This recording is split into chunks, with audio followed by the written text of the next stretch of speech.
Servus, habe die Ehre. Ja, zu einem neuen Video, irgendwas anderes. Ich wollte euch eigentlich nicht mal informieren, wieso dass in letzter Zeit keine Farmvlogs mehr kommen. Und zwar hat es mir eine GoPro geschnürt.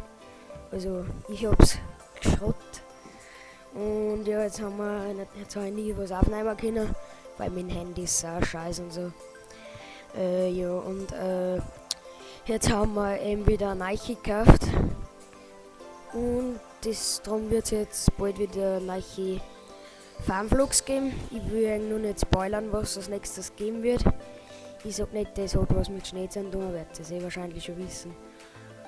Und ja, auf jeden Fall habe ich jetzt eine neue GoPro, also das ist wieder dieselbe, aber auf jeden Fall eine neue.